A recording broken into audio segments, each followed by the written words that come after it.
Hey guys, I'm Nupur and welcome to my channel Sutra Embrace Yoga.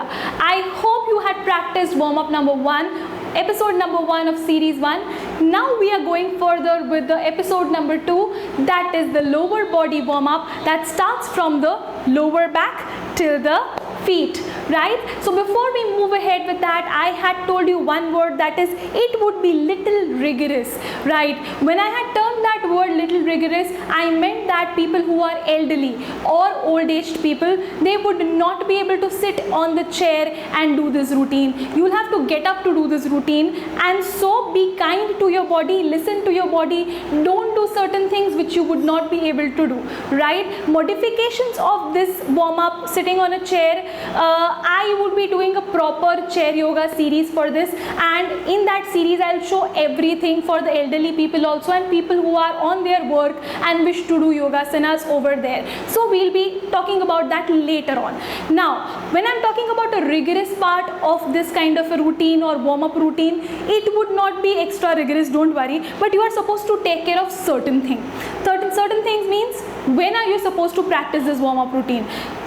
As I told you in warm-up number 1 or the episode number 1, that was a very simple warm-up. You can do it anywhere at any point of time. Now this would not be possible with the warm-up number 2, right? So now if you are intending to practice, you are supposed to, the ideal time of practicing yogasana is in the Brahma Muhurat in the morning, 4 o'clock to 7 o'clock, that is 4 a.m. to 7 a.m, right? And in the evening, 5 p.m. to 7 p.m. But as I know, we follow a very difficult routine nowadays. Waking up in Brahma Muhurat is like next to impossible for a lot of people. Many times it is also for me. So in that case, you can practice yogasanas till 11 a.m. But the evening timing remains the same, right? Now, what are you supposed to eat or not eat? These are the questions generally asked to me by my students also in the classroom, right? So I just would like to clear these doubts of you people. The first thing is, you are advised to do yogasanas or yoga abhyas empty stomach. That is, you shouldn't have anything before practicing yoga. There are some people now, they will say that we cannot do this, we will have to take something. So if you have a habit of drinking 2 to 3 glasses of lukewarm water with lemon or honey and you want to practice yogasanas after that, absolutely fine, no issues at all. You have tea, you have coffee, you have juice, a glass of juice or lukewarm water, and if you wish to practice yogasanas, you are supposed to take a break of at least 20 minutes to 25 minutes before you start your workout routine, right? Secondly, what if you feel that yaar isse to mera kaam nahi hota, I also have tea and I have biscuits, I have some energy bars, or probably I have some light snacks, a slice of bread or whatever it is. I hope you're getting my point, right? So in that case, now your time increases to 35 to 45 minutes. Now the third and the very important part is, if you are habituated to have because you are having this acidity or problems or acidic properties in your body, you are habituated to have a good glass of milk and some nashta like upma, poha, whatever it is, thepla, khakra. Now in that case, you are supposed to keep a good gap of 1 to 1.5 hours and then practice yogasanas. It should be light enough. I hope you are getting my point. Now what if you start practicing after having this heavy nashta? I prefer not to have this, right, first of all. पर अगर हो जाता है या खा लेते हो और practice करना है, तो what will you do then? Then in that case, you will have, there will be some problems. What would be these problems like? You will feel nauseatic, you will feel or you will have some vomiting sensations, and सबसे बुरा क्या होता है, the worst thing which may happen is you may also vomit it out. So please don't do this, right? Take care of these certain things. It is fine to stay vacant, empty stomach for half an hour or so till you practice a normal routine, isn't it? Right? So without a further delay, let's get started. Okay, then let's start with the toe and ankle joints first. Hello everyone, let's sit in Dandasana, spread your legs. You can also practice along with me. Make sure that your butts and your shoulders are aligned. And you're not sitting in this position. You're not watching TV, of course. So you're supposed to keep your spine straight. Your back should be straight. It should not be hunched. Yes, your shoulders shouldn't be rounded forward. Make sure you're taking them behind, keeping your spine completely erect. We will start with the toe movement first. Exhale, slowly bend your toes forward and inhale backward. In the similar manner, we will repeat it around 5 to 6 times.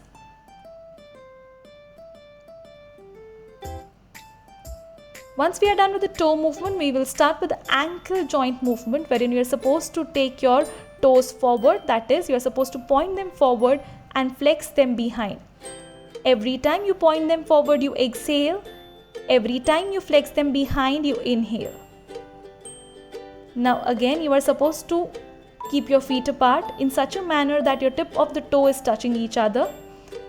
And slowly from inside out, you will start rotating your ankles.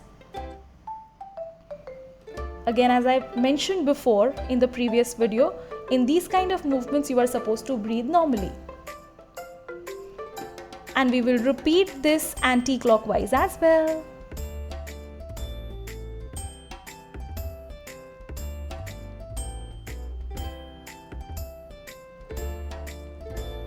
Alright, now once again, bring your feet together. We will start with proper ankle rotation. So both your ankles, you're supposed to move from left to right and right to left, breathing normally.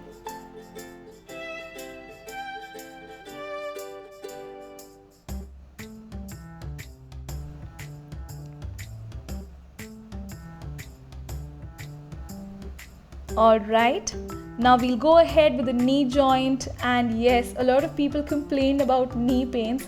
So let's try moving this joint a lot. Interlock your fingers, try placing your interlocked fingers below your knee joint and start rotating it in the circular direction as if you're making a zero or circle. At this point of time, you can definitely point your toes forward.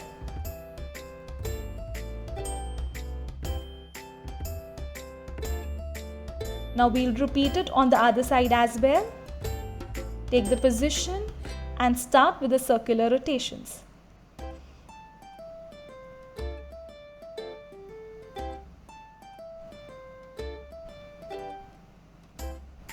We will do it clockwise and anti-clockwise.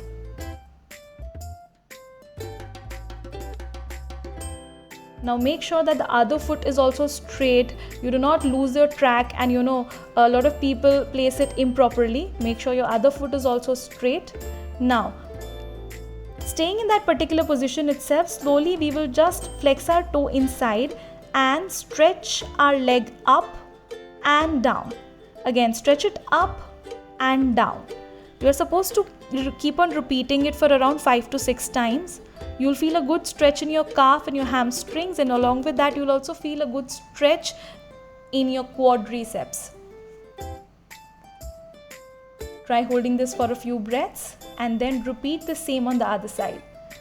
Make sure in this Kriya you are flexing your toes inside and not pointing them outside.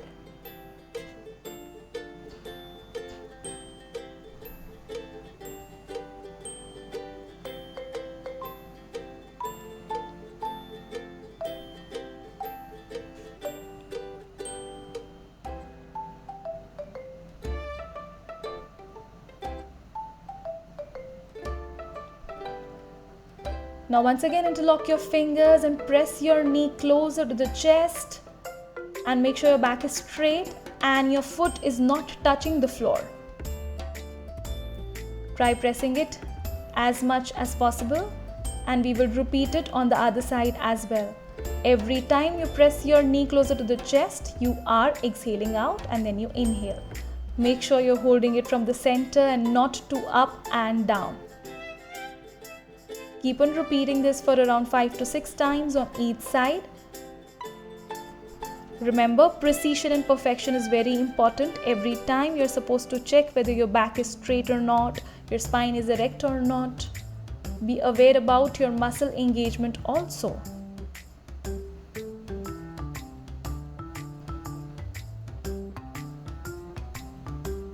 Now we will repeat this with both the legs. Now in this, you're also supposed to use your core muscles because you're supposed to keep your feet up. Yes, in the similar manner, we will repeat it for around 5 to 6 times. It's kind of hugging your knees and letting them go. Try holding it for around 5 to 6 breaths. Now we go ahead with the hip joints. You're supposed to sit in this position. It is kind of a Baddha Konasana position. Try pressing your heels closer to your inner thighs. Now interlock your fingers. Slowly hold your upper part of your feet, your fingers properly. Make sure you're not again hunching your back. Your back should be straight. And then slowly start flapping. This is also termed as butterfly flap or Titli Kriya. Make sure you're taking your knee completely up and pressing it down. Now don't do this. You're not supposed to hump up and down with your upper body also. You make sure that you are making completely, isolated movements. That is, you're just supposed to make the movement from the hip joint. So keep on moving up and down. Keep on moving it up and down. A lot of people do it this way, just move them in the center. It is just vibrating your knees, nothing else. So take your knees completely up and take them down. That will give you perfect hip movement. Now if you cannot take your heels closer to your inner thighs the way I took, you can slowly just, keep it the way they are and keep on flapping up and down. Make sure you're not ignoring this kriya unless and until you have some knee problem. Now slowly press your palms down. You'll also press your knees down closer to the mat. This will increase your flexibility. Now slowly just press it down and hold it there for around 10 counts. Try feeling the stretch in your inner thighs and your butts as well. Now making a hook of this kind with the first 2 fingers and your thumb, you are supposed to hold your toes. Without hunching your back like this, you are supposed to keep your spine straight. So make sure your spine is straight. You look up before bending forward. Always it is important to look up before you bend forward. This will keep your spine extended. Slowly try going down and try touching your chin and your nose tip down. Once you're done with this, you can simply inhale and come up. You can always hold this position for around 5 to 6 times.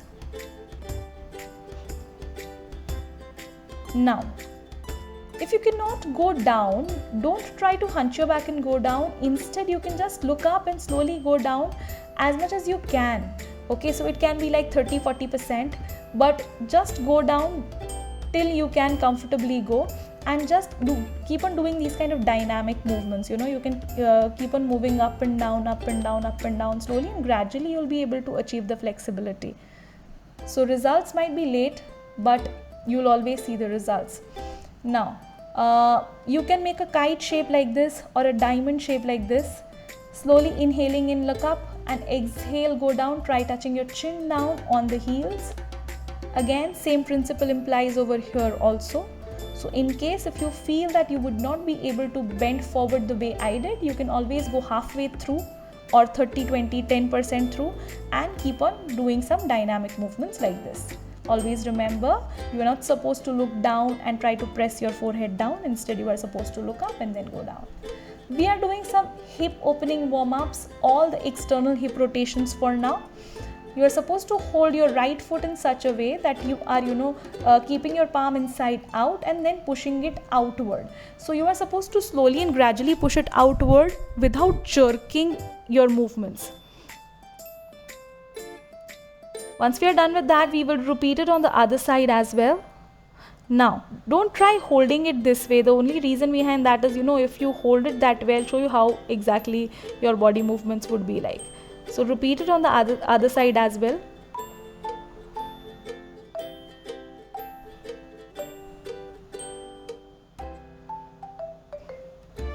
Now see, if you hold it outside in, then this is how you'll be moving your body. So your upper body is also moving, even your hip is moving. So there is no typical external rotation of hip which we want. So make sure you're holding it properly. Okay, we move ahead with the next kriya, wherein you are supposed to pass your palms through your knee, and slowly you are supposed to hold Namaskar Mudra. Your knee of the other leg and your heel would be closer to the chest and the shoulder. In the similar manner, we will repeat it on the other side as well. Slowly try pressing it closer to the shoulder. Hold it here for a few counts and then you can relax. Now you are supposed to hold your heel with both your palms like this and slowly take it up closer to your forehead. If possible, try touching your heel to the forehead or the tip of the toe to the forehead. If you cannot go up, you can just make these kind of dynamic movements. Wherever you can go, like till wherever you can reach, just try reaching there and take your foot up. We will make these kind of dynamic movements for around 10 times. And then we will repeat it on the other side as well.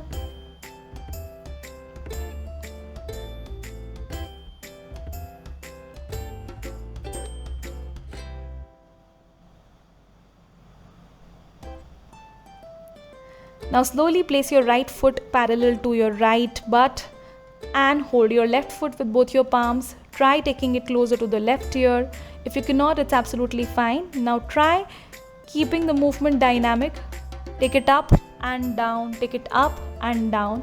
And once you feel comfortable, then slowly you can just drop your knee down on the mat the way I am doing and slowly hold it there as if you're talking on a telephone. This is how it'll look, it looks very fancy and good. It gives an amazing lateral hip rotation. Now in the similar manner, we will repeat it on the other side as well.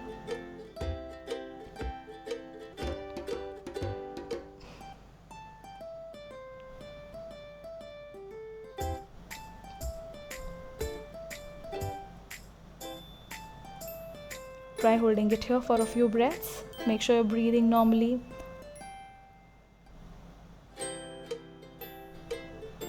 Now we move ahead with the internal hip rotation. It is always said that when you do forward fold, you are supposed to do backward bends also.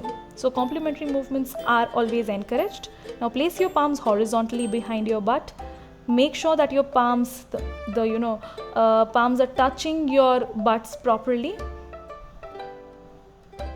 and your hips are closer to your heels. So basically this is a kind of a little awkward position in which you will be sitting. You're not sitting like this, of course.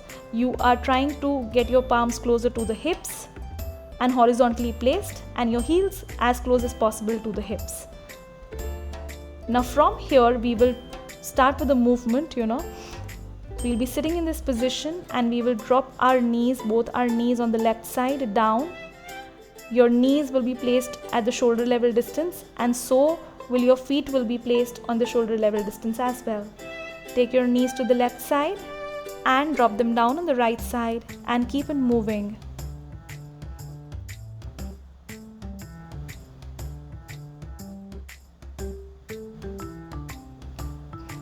If you're sliding forward while doing this kriya, it's absolutely fine. Once again, slowly shift yourself back and restart. Now, we are going with the next movement, that is alternate toe touching, wherein you are supposed to touch your left toe with the right knee and right toe with the left knee. While doing this, make sure you're not dropping the other knee down. The other knee should be completely straight. We will repeat this for around 6 to 7 times.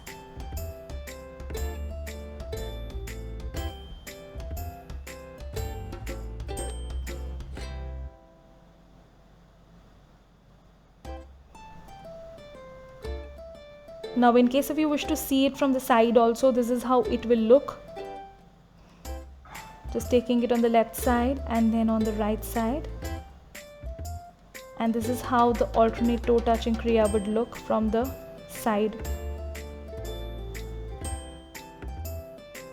As you can see, my other foot remains completely straight, my knee remains completely straight.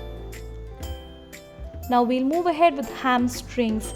Hamstring flexibility has always been an issue, especially in males. Females generally hamstrings are, stretchy and flexible. We will try to do this kriya related to hamstring stretch. Now interlock your fingers, hold your right foot, slowly stretch it up in such a way that your leg becomes straight from the knee as well. It'll give a good stretch to your hamstrings. Try pressing it closer to your forehead. If that is not possible, I'll show you an alternate method also of doing it, so don't worry. Repeat the kriya on the other side as well. You can always do these kind of dynamic movements. Try to press your knee down. Try making your leg straight.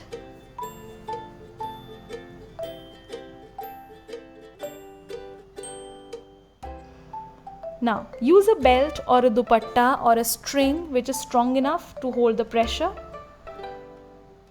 Now wrap it around your right foot, slowly hold it and try stretching your leg up. Wherever you feel maximum stretch, try holding yourself over there, and if you feel your knee is bending, then slowly you can just push your knee down. You can always do this kriya to make your hamstrings flexible. It's very important. At night also, while lying down on the bed, you can do the same kriya. So I'll show, we will discuss upon this topic later on, but for now you can always do it this way.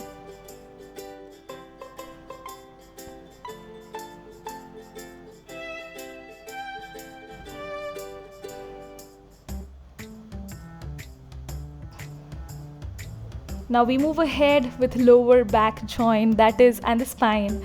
Like a lot of people complained about backache these days, so we'll be focusing on this joint, doing a few kriyas. We will start with Ushtra Chalan. Here you are supposed to touch your chin to the upper part of the chest, making a hump. You will go down and slowly looking up, extending your spine, you will come up. So every time you go down, you exhale. Every time you come up, you will inhale. We will repeat this for around 5 to 6 times.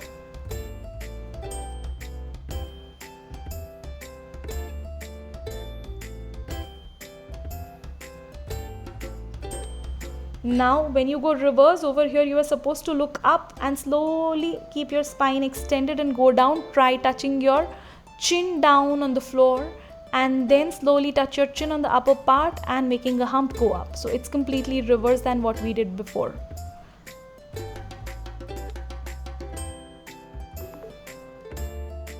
Now if you aren't able to go down like the way I am doing your chin, you aren't able to touch your chin down on the floor, then it's absolutely fine. Now go halfway through. Do this kriya and go halfway through like this and come up. Once again, go halfway through and come up. So you can obviously do it this way on both the sides. The next one over here is the circular rotations, that is Kati Sanchalan. So over here you are supposed to do circular rotations from the lower back, from left to right.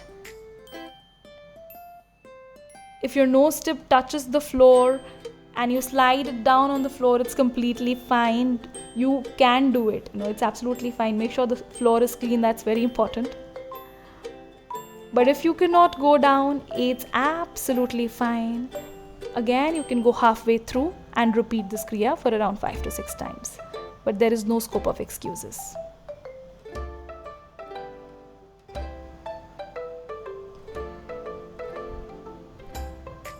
We will repeat it on the other side as well. Once you learn these kriyas, you can definitely keep your eyes closed and practice them instead of keeping your eyes open. And one very important thing is your spine health is very, very important. So these kriyas will definitely help you make your spine flexible. Now we go ahead with Paschimottanasana stretches. You are supposed to do forward fold in Dandasana. So keep on bending forward from your lower back. Slowly push yourself forward, slowly push yourself forward. Yes, if you cannot go this low, wherever you can go, just keep on pushing forward. Only make sure that you're always looking up and then going down instead of, hunching your back and going down like this. It's completely not allowed. Keep your spine straight, spine extended, chin down, and you are supposed to look up and slowly try going down. Slowly and gradually, as you feel comfortable, you can bend a little forward, try to hold your toes, try pushing your elbows down, try touching them on the floor and hold it. Okay, now if you're not so good with your forward folds, you can do this kriya. This is Nauka Chalan. So you're supposed to ride a boat like this, making your hands straight and then go down, and slowly we will move circular. We will do circular rotation with our palms like this. And we would repeat it on the other side as well.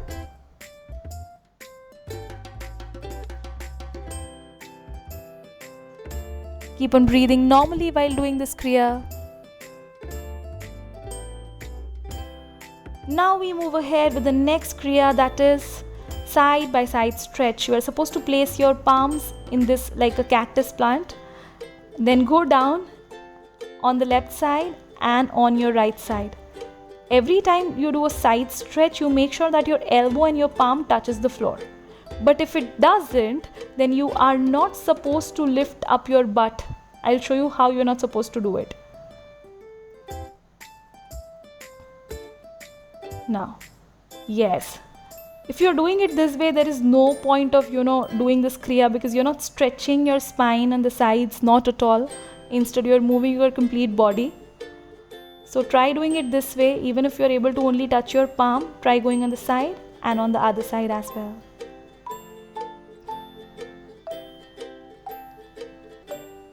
And the last one in the line is a spinal twist, placing your right palm on the left knee and your left palm exactly in the center of the spine. You will just give a slight twist and make your shoulders aligned.